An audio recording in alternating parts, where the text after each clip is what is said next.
마태복음 5장 5절, 오늘 은혜 받을 말씀은 마태복음 5장 5절입니다.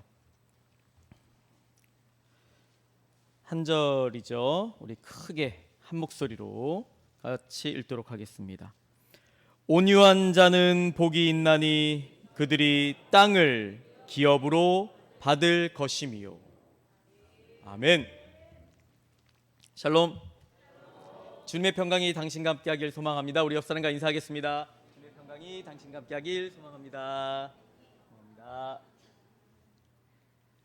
반갑습니다. 경건한 예배를 위해서 현장에 계신 분들은 휴대폰을 꺼주시고 온라인 예배를 드리는 분들은 전화나 문자를 삼가해 주시길 바랍니다. 우리 따라해 보겠습니다. 온유한 자가 이 땅에서부터 하나님의 나라를 이루어 간다. 아멘. 이 땅은 현재 죄악으로 물든 땅이죠. 그러나 이 땅에서부터 온유한 자는 하나님의 나라를 이루어 갑니다. 오늘 제목 보도록 하죠. 크게 읽겠습니다.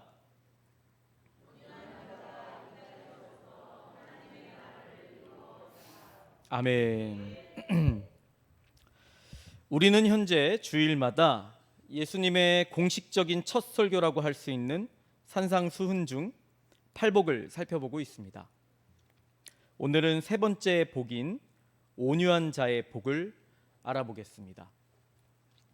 온유라는 말의 사전적인 의미는 온화하고 부드러운 성품입니다. 그런데 이 팔복에서 말하는 온유란 단순히 이런 성품만을 의미하는 것이 아니죠. 팔복이 기록되어 있는 신약 성경의 원어인 헬라어로 온유는 프라우스라고 합니다. 이 프라우스라는 단어는 보통 세 가지 상황에서 쓰이는데, 첫 번째가 병이 다스려졌을 때, 그때 프라우스를 씁니다. 예를 들어 심한 고열로 괴로워하고 있다가 그 열이 다스려지며 치료되었을 때 프라우스 이렇게 씁니다. 그리고 두 번째, 헬라 문화는 지중해 기후이기 때문에 지중해의 뜨거운 태양과 높은 습도 때문에 찌는 듯이, 지금 좀 그렇죠. 이제 앞으로 더 할 건데, 그렇게 푹푹 찌는 듯하게 있다가 시원한 바람이 불어서 땀이 식으면서 열기가 다스려졌을 때, 그때 또 프라우스 이렇게 씁니다. 그리고 마지막으로 야생마를 야생마를 길들일 때 사용합니다.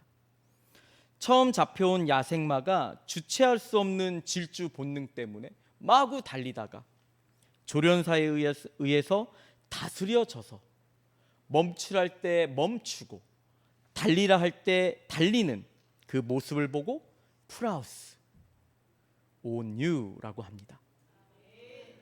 결국 종합해보면 팔복에서 말하는 온유는 다스림을 잘 받는 태도,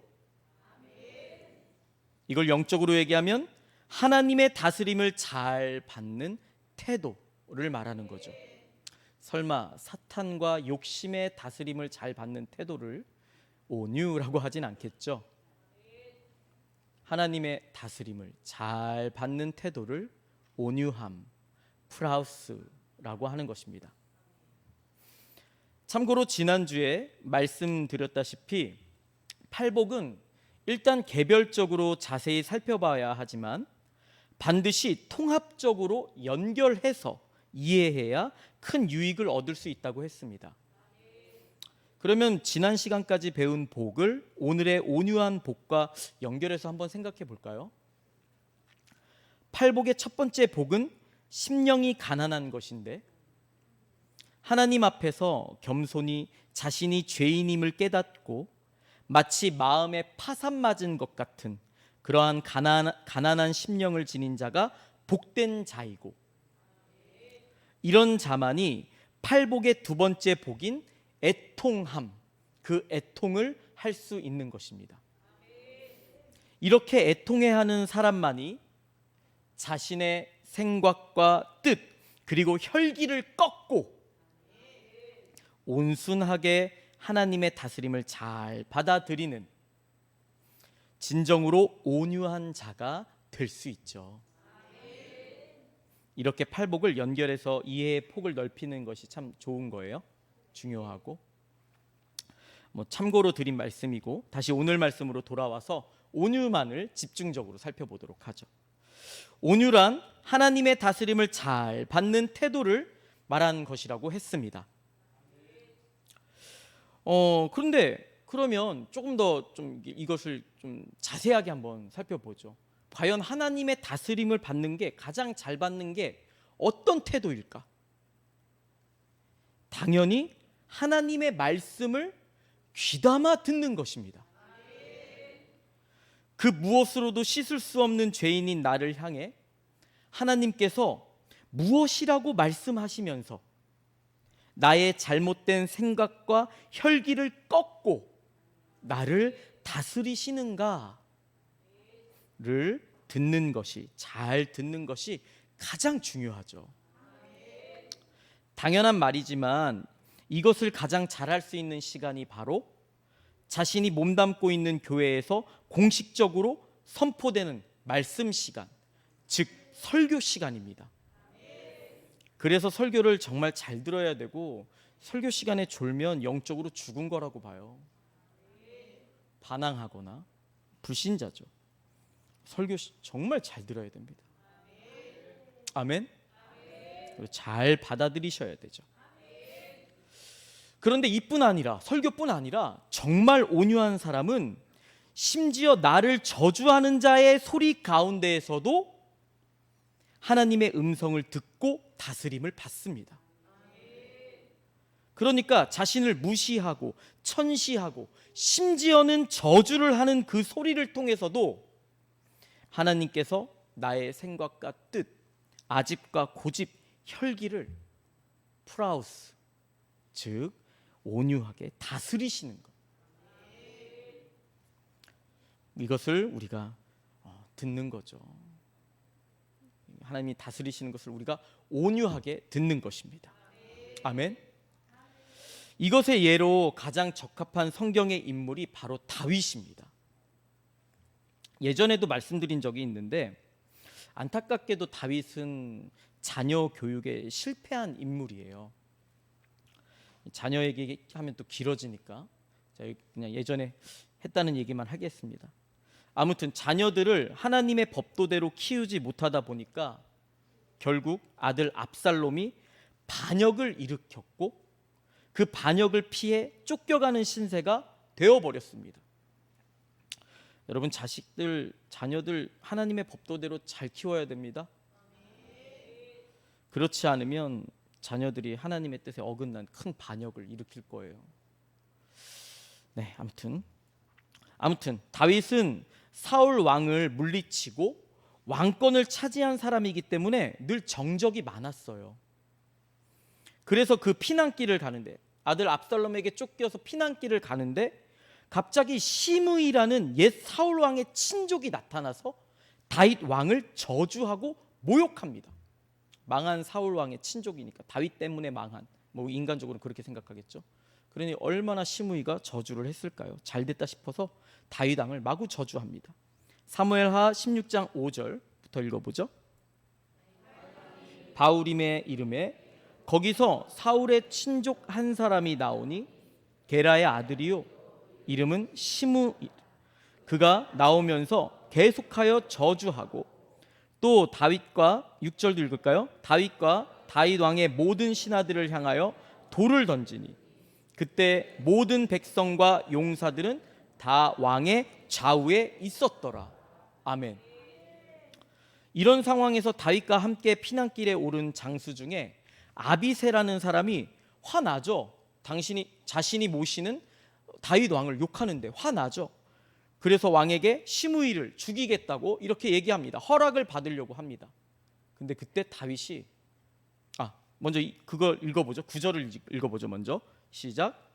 스루야의 아들 아비새가 왕께 여짜오되 이 죽은 개가 어찌 내 주 왕을 저주하리이까? 청하건대 내가 건너가서 그의 머리를 베게 하소서 하니, 아멘. 근데 다윗은 허락하지 않아요.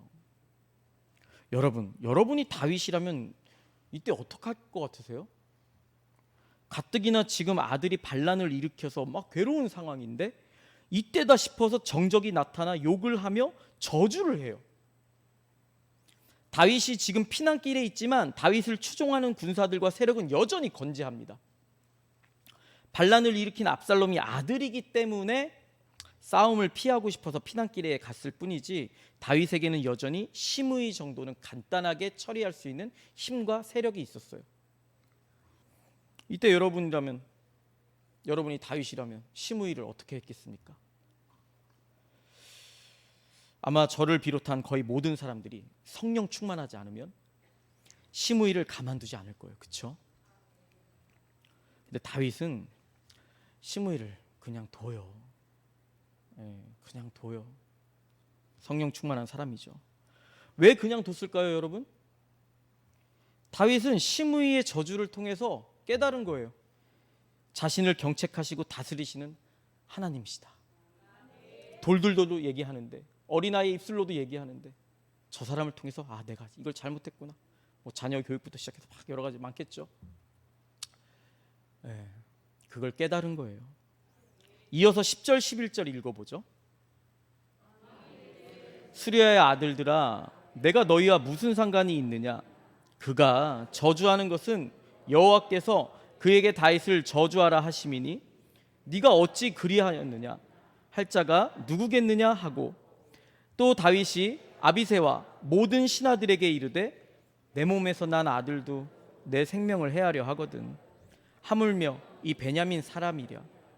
여호와께서 그에게 명령하신 것이니 그가 저주하게 버려두라.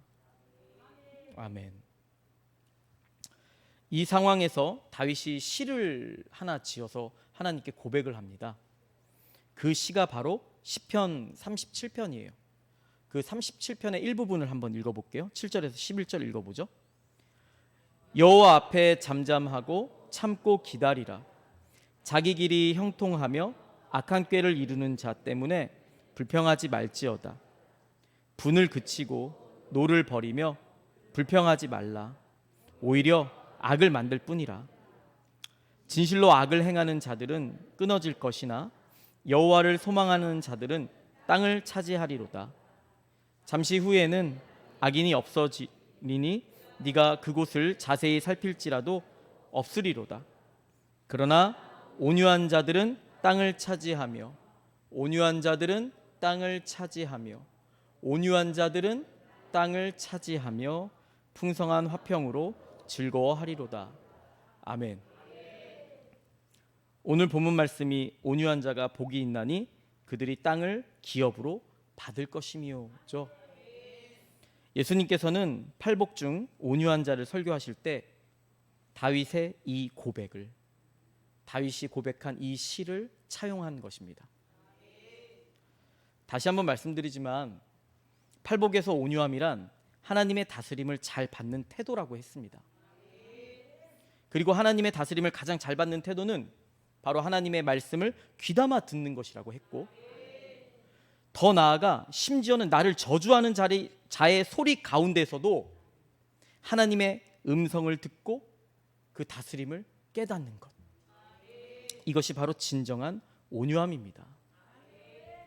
다윗이 바로 이러한 모습을 보여준 것이고, 이것 때문에 예수님이 온유한 자를 설명할 때 다윗의 고백을 차용한 것입니다. 여러분, 우리의 신분이 무엇입니까? 우리의 신분이라고 하면 좀 그렇고, 조금 더 정확한 표현은 이거겠죠. 우리의 처지. 우리의 처지가 어떤 상태입니까? 우리는 하나님께 불순종한 죄로 말미암아 지옥불에 던져질 수밖에 없는 처지입니다.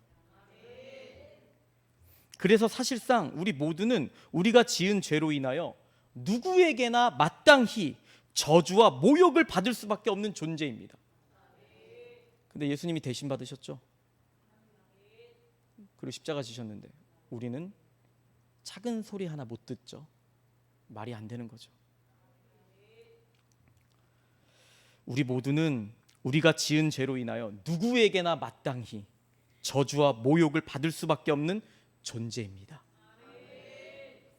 하나님을 모른다면야 어찌 내가 죄인이냐, 나만큼 법질서 잘 지키고 나만큼 깨끗하게 살려고 노력하는 사람이 어디 있냐고 교만방자하게 생각할 수도 있겠지만, 하나님을 아는 자는, 진정으로 거룩하신 하나님을 만난 자는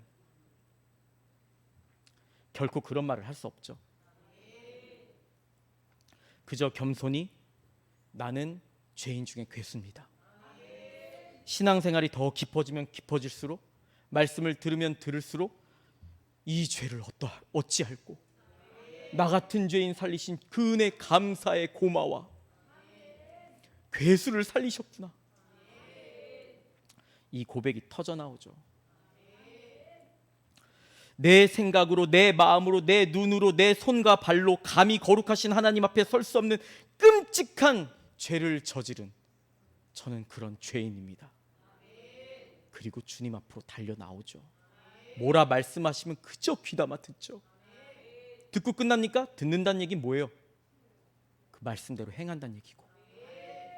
내 힘으로 행할 수 있어요? 없죠. 그래서 기도하는 겁니다. 그래서 성령님의 능력을 구하는 겁니다. 그런데 안 하죠. 기도 안 하죠. 하라 그러면 정욕만 구하죠. 아무튼 우리의 처지는 그러한 처지입니다. 그러니 진정한 하나님의 백성은 비록 누군가가 나를 저주한다 하더라도, 그래, 하나님께서 저 사람을 통해 나를 더욱더 정결하게 만드시려고, 행여나 교만하지 않도록 보호하시려고 저 사람을 통해 나를 경책하시는구나 라고 온유한 마음으로 하나님의 말씀을 귀담아 듣습니다. 그리고 이런 자에게는 반드시 다윗처럼 어떤 일이 벌어져요? 땅을 기업으로 받는 위대한 축복이 임하죠. 여러분, 땅은 나라의 근간입니다. 한 나라가 독립국가가 되려면 세 가지 요소가 필요하죠. 국민, 주권, 영토입니다. 다윗은 하나님의 주권에 의해 다스림을 받는 하나님의 백성, 하나님의 국민입니다. 그렇다면 다윗에게 필요한 것이 딱 하나 남았죠? 바로 하나님의 땅, 하나님의 영토입니다. 온유한 마음으로 하나님의 말씀을 귀담아 들을 수 있는 다윗, 심지어는 자신을 저주하는 소리까지도 혹 하나님께서 나를 경책하시는 소리가 아닌가라고 온유한 마음으로 사는 다윗에게 하나님은 당신의 땅을 주시면서 하나님 나라를 이루고 완성해 가십니다. 그래서 성경을 보면 다윗의 집, 다윗의 나라 이런 말이 자주 등장해요. 아니, 다윗이 우상입니까? 왜 다윗의 집, 다윗의 나라?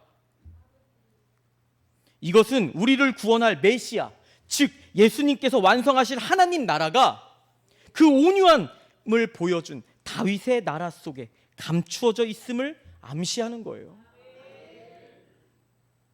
누가복음 1장 69절 읽어볼까요?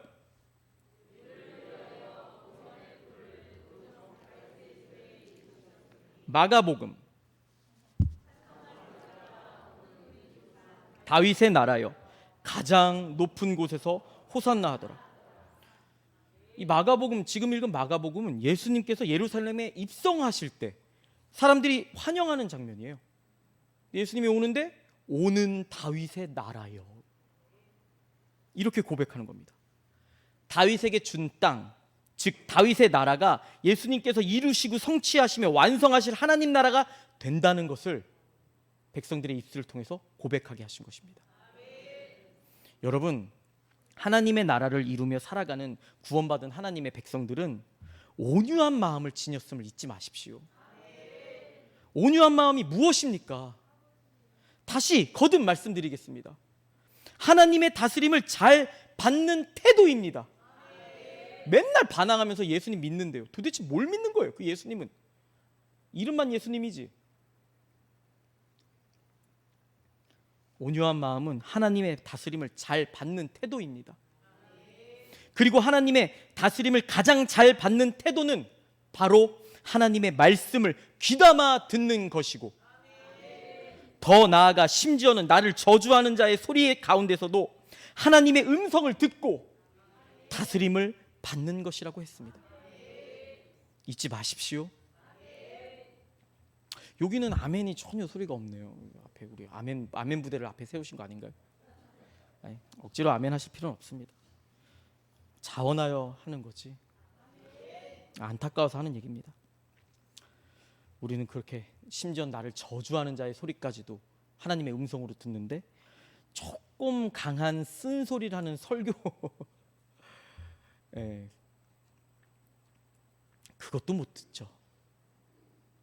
단단한 음식은 못 먹고 맨날 미음만 먹는 어린아이 같이. 말이 안 되죠. 어떤 목사님께서 이런 칼럼을 쓰셨습니다. 원로 목사님이신데 20, 30대 자매님들의 마음을 보면 참 그 자체로 하나님의 걸작품이요, 하나님의 완성품 같다. 어찌 그리 해맑고 어찌 그리 이해심이 많고 어찌 그리 아름답고 사랑스러운지 모르겠다. 20, 30대 젊은 이제 자매들 얘기한 거예요. 그런데 그랬던 그들이 30년만 지나서 5, 60대 어머니들이 되면 어찌 그리 무섭고 어찌 그리 사납게 변하는지 모르겠다. 나한테 무슨 말만 잘못해봐 가만 안 놔두겠어 라는 무서운 눈빛이 느껴져 범접하기조차 무섭다. 원로 목사님의 칼럼입니다. 어떤 원로 목사님, 산전수전 공중전 다 겪은 분이 무섭다, 두렵다. 그런데 저는 이 말에 동의할 수 없습니다. 왜냐하면 우리 교회 50대 이상 어머님들은 누가 무슨 말을 해도 절대로 삐치지도 않고 토라지지도 않고 성내지도 않으며, 그래 하나님께서 나를 더 다듬어서 아름답게 사용하시려고 저 사람의 입술을 통해서 나를 가슴 아프시게 하나보다 하시거든요. 이렇게 아멘하면 우리 당회장 목사님 얘기하시죠. 왜 이렇게 아멘을 찝찝우리하게 하십니까?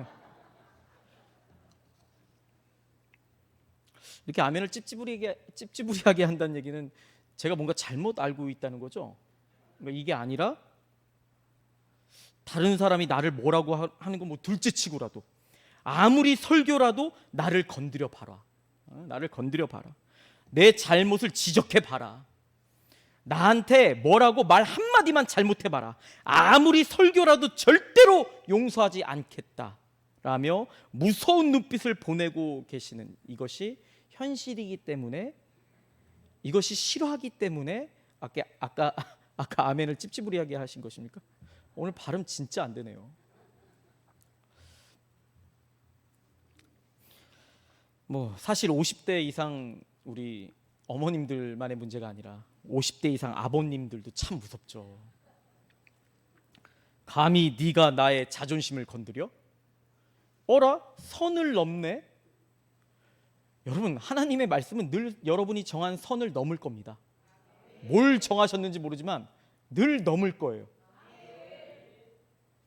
어라? 선을 넘네? 아무리 설교라도 용서 못한다.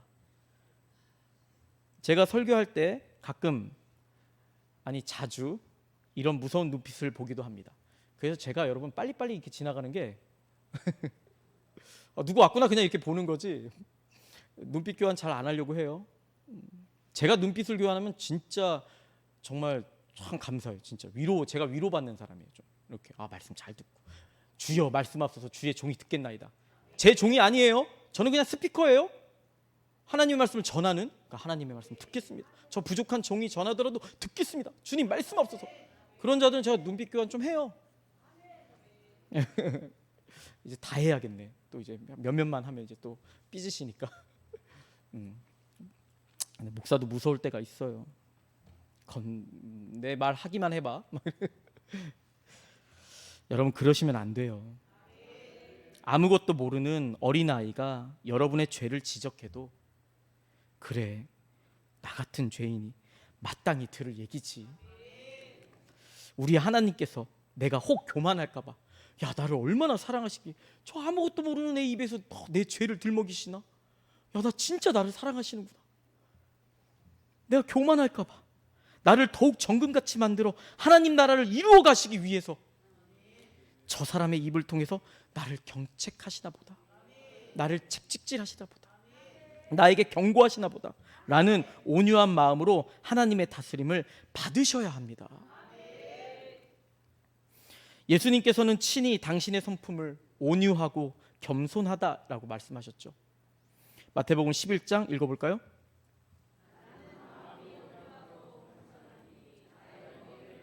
내게 배우라. 아멘. 여러분, 예수님이 왜 온유하십니까? 이 답은 방금 읽은 구절 안에 있는데, 예수님께서 멍에를 어떻게 매셨는지를 알면 예수님의 성품이 왜 온유하고 겸손하신지가 나와요. 예수님의 멍에는 십자가죠. 이 멍에를 예수님이 어떻게 매셨습니까? 하나님 아버지의 뜻대로. 예수님께서 십자가를 지시기 전 겟세마네 동산에서 기도하신 장면 기억하십니까?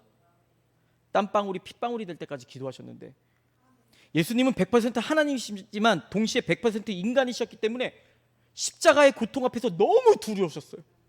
그래서 땀방울이 핏방울이 될 때까지 기도하셨어요. 그 기도의 내용, 앞의 내용이 뭔지 아세요? 아버지, 할만하시거든 이 잔을, 이 멍에를, 이 십자가를 내게서 지나가게 해주십시오. 너무 두렵습니다. 그런데 그 기도 마지막 부분은 뭐였어요? 다 같이 얘기해 볼까요? 그러나 내 원대로 하지 마옵시고 아버지의 뜻대로 하옵소서. 아멘. 우리는 막 하나님 말씀 듣고서 막 그렇구나. 그리고 마지막에 내 뜻대로 하겠나이다. 죄송합니다. 웃을 얘기가 아니죠. 너무 허탈해서 그냥 웃는 거예요. 저도 거기에 포함되어 있고요. 사람이 뭐가 잘났습니까? 늘 겸손히 주님 붙잡고 주님 말씀 이루게 해달라고 정신 차리고 깨어서 기도하셔야 됩니다.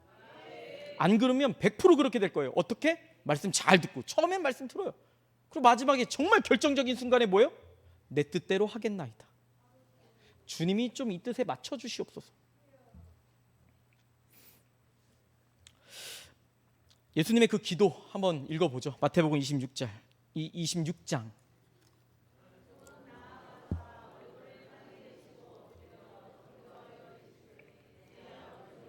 할만하시 이 잔을 내게서 지나가게 하옵소서. 그러나 나의 원대로 마옵시고 아버지의 원대로 하옵소서. 아멘. 예수님께서 온유하신 마음을 지니셨다는 증거는 바로 이 구절에서 찾을 수 있는 거예요. 지기 힘든 멍에 십자가를 질 때 결국에는 내 뜻대로가 아니라 아버지의 뜻대로, 아버지의 말씀대로 이루어지기를 바라는 마음. 그 어떤 고통의 순간에서도, 그 어떤 멸시와 천대를 받는 순간에서도 이것이 하나님의 뜻이구나, 하나님의 다스림이시구나 하며 받아들이는 마음 자세, 그 태도가 바로 프라우스, 온유함입니다. 이것을 우리 주 예수 그리스도께서 친히 보여주셨죠. 우리의 주님이, 우리의 구원자가 친히 보여주신 것입니다. 그리고 그렇게 결국에는 하나님 나라를 예수님이 완성하셨죠. 온유한 자가 하나님의 나라, 하나님의 땅을 기업으로 받는 모습을 친히 예수님께서 보여주신 것입니다. 그리고 예수님은 이것을 우리에게 그대로 배우라고 하셨죠. 다시 한번 마태복음 11장 29절. 마음이 온유하고 겸손하니 나의 멍에를 메고 내게 배우라. 그리하면 너희 마음이 쉼을 얻으리니. 아멘. 이게 오늘 말씀입니다. 마태복음 5장 5절. 온유한 자는 마태복음 5장 5절. 온유한 자는 복이 있나니 그들이 땅을 기업으로 받을 것이며. 아멘. 여기서 잠시 모세와 노아의 이야기도 한번 살펴보도록 하죠. 하나님께서 모세를 평가하실 때 이렇게 평가하시죠. 민수기 12장 3절.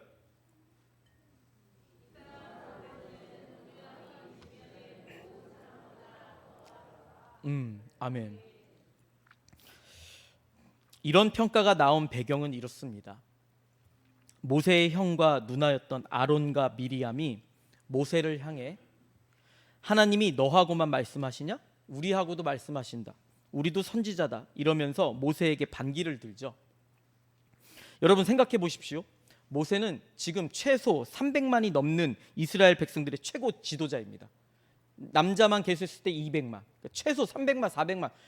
사실 뭐 그때는 다인 가족이니까 500만은 넘었을 거다 하는데 그들을 이끄는 최고 지도자예요. 이런 지도자에게 반기를 드는 사람 하나 처치할 힘이 모세에게 없었을까요? 당연히 있고도 남죠. 그러나 모세는 그저 아론과 미리암의 말을 받아들여요. 사실 모세가 잘못한 게 있어요. 이방 여인, 구스 여인이라고 하는 이방 여인을 취합니다. 잘못된 게 맞아요. 그래서 모세는 그것에 대해서 하나님께서 아론과 미리암의 입술을 통해서 질책하신다고 생각한 거예요. 그러나 사람이 권력을 지니면 누가 자신의 잘못을 지적했을 때 그 권력으로 얼마든지 상대를 억누를 수 있는 거 아닙니까? 그런데 모세는 그러지 않았어요.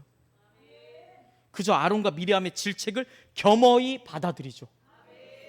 이때 하나님께서 모세를 이렇게 평가하신 거예요. 모세는 온유하다.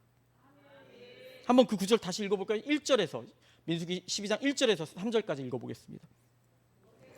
구스 여자를 취하였더니 그 구스 여자를 취하였으므로 미리암과 아론이 모세를 비방하니라. 그들이 이르되 여호와께서 모세와만 말씀하셨느냐? 우리와도 말씀하지 아니하셨느냐? 하매 여호와께서 이 말을 들으셨더라. 이 사람 모세는 온유함이 지면의 모든 사람보다 더하더라. 이렇게 얘기를 이어가세요. 그리고 하나님은 오히려 아론과 미리암에게 벌을 내리세요. 아론과 미리암이 모세의 죄에 대해서 지적한 것은 괜찮은데 하나님과 대면하는 모세의 권위까지 비방하며 하나님께서 세우신 질서를 흔들었기 때문에 아론과 미리암에게 큰 벌을 내리십니다.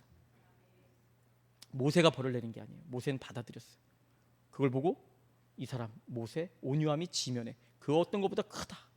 그 누구보다도 더하다. 그렇게 평가하시면서 바로 이어서 아론과 미리암을 치십니다. 특히 미리암에게는 문둥병, 즉 나병이 내려지죠. 이어서 4절부터 10절까지 읽어보죠. 갑자기 모세와 아론과 미리암에게 이르시되 너희 세 사람은 회막으로 나와오라 하시니 그 세 사람이 나아가매 여호와께서 구름 기둥 가운데로부터 강림하사 장막문에 서시고 아론과 미리암을 부르시는지라. 그 두 사람이 나아가매 이르시되 내 말을 들으라. 너희 중에 선지자가 있으면 나 여호와가 환상으로 나를 그에게 알리기도 하고 꿈으로 그와 말하기도 하거니와 내 종 모세와는 그렇지 아니하니 그는 내 온 집에 충성함이라. 그와는 내가 대면하여 명백히 말하고 은밀한 말로 하지 아니하며 그는 또 여호와의 형상을 보거늘 너희가 어찌하여 내 종 모세 비방하기를 두려워하지 아니하느냐. 여호와께서 그들을 향하여 진노하시고 떠나심에 구름이 장막 위에서 떠나갔고 미리암은 나병에 걸려 눈과 같이 같더라. 아론이 미리암을 본즉 나병에 걸렸는지라. 아멘. 여러분, 누가 여러분을 비방해도 너무 자존심 상해하지 마시고 기분 나빠하지 마시고 그저 나 같은 죄인이 들을 마땅한 비방이다 하면서 모세처럼 겸허히 받아들이십시오. 그러면 하나님께서는 여러분을 온유하다, 내 백성이 맞구나, 하나님 나라를 이룰 사람들이 맞구나 이렇게 인정하시고 칭찬하시고, 혹 여러분을 비방하는 자들이 잘못된 비방을 한다면 친히 하나님께서 원수까지도 이렇게 갚아주십니다. 저거 내가 들을 비방이 맞아 그러는데 하나님이 보시기에 어라 이 녀석이 뭐 질서를 이렇게 흔들어 뭘 잘못돼 여기 괜한 비방인데, 그러면 하나님이 친히 원수를 갚으십니다. 그러니 여러분은, 우리는 그저 그 어떤 얘기도 받아들이면 되는 거예요. 로마서 12장 19절 너희가 친히 원수를 갚지 말고 하나님의 진노하심에 맡기라. 기록되었으되 원수 갚는 것이 내게 있으니 내가 갚으리라고 주께서 말씀하시느니라. 아멘. 모세 얘기 살펴봤으니까 또 노아 얘기 짧게 한번 살펴볼까요? 하나님께서 노아를 평가하실 때 자주 사용하셨던 문장이 하나님이 명하신 대로 준행하였다. 노아는 하나님께서 명하신 대로 준행하였다. 창세기 6장 그리고 7장 한 절씩 읽어보겠습니다.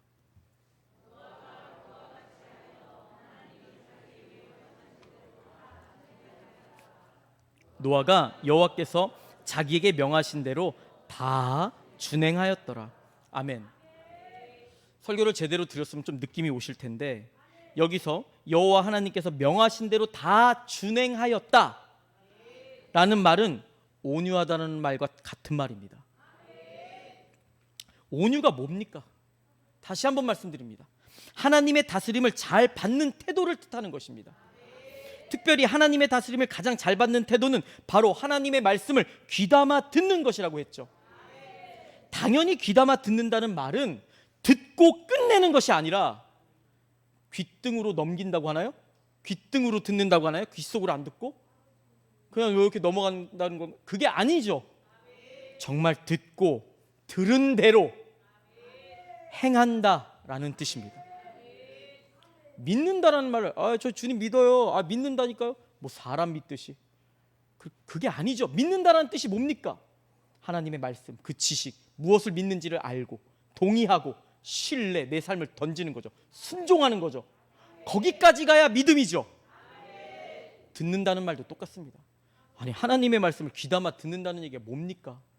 듣고 무시한다는 얘기예요? 귓등으로 듣는다는 얘기예요? 넘긴다는 귀 너머로 넘긴다는 얘기예요? 아니에요.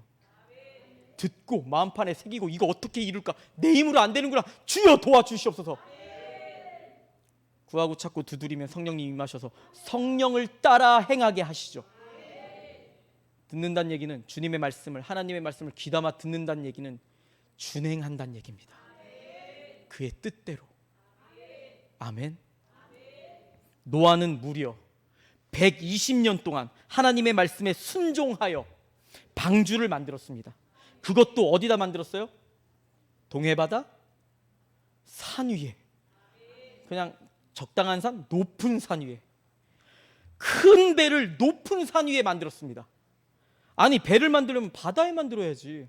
근데 하나님의 말씀이 그러하니까 거기다 만든 거예요. 모리아산에. 그러니 120년 동안 얼마나 많은 사람들이 노아를 미쳤다고, 바보라고, 어리석다고 얼마나 많이 비방했겠습니까? 그런데 노아는 그 비방하는 소리에 꿈쩍도 하지 않습니다.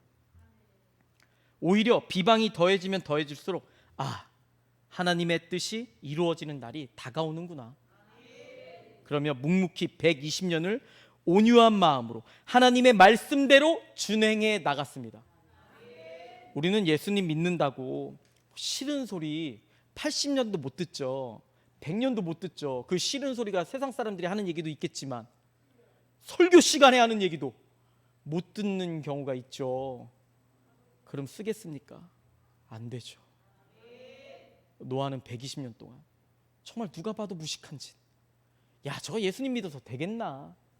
저 뭐 못 사는데, 살지도 못하는데, 뭐 아픈데, 맨날 아픈데 저 예수님 믿어서 되나? 우리는 강건해야 7, 80인 시한부의 삶의 모든 걸 걸지 않아요. 그 이후에 심판, 그 심판을 면하고 영원한 생명을 바라는 자들이죠. 물론 이 땅에서의 모든 것은 하나님께서 맡기신 겁니다. 달란트예요. 몸도 맡기셨고, 생각도 맡기셨고, 마음도 맡기셨고, 지식도 맡기셨고, 모든 걸 다 맡기셨죠. 그러니까 그걸 잘 관리해야죠. 그래서 아프면 치료하고, 뭐 내 마음이 좀 틀어졌으면 바꾸고, 생각도 그리고 지식적으로 공부도 하고 잘 관리하는 겁니다. 달란트니까. 그거지 뭐 7, 80년 부귀 영화를 누리려고 하는 게 아니에요. 우리의 목표는 어디예요? 영원한 제대로 된 세상. 주님이 이 땅에 오셔서 다시금 새롭게 창조하실 제대로 된 세상. 아멘. 그거예요. 그런데 뭐 7, 80년 좀 싫은 소리 듣는다고. 아휴, 들으십시오. 다 피가 되고 살이 될 겁니다. 더 주님을 의지하게 만들 거고.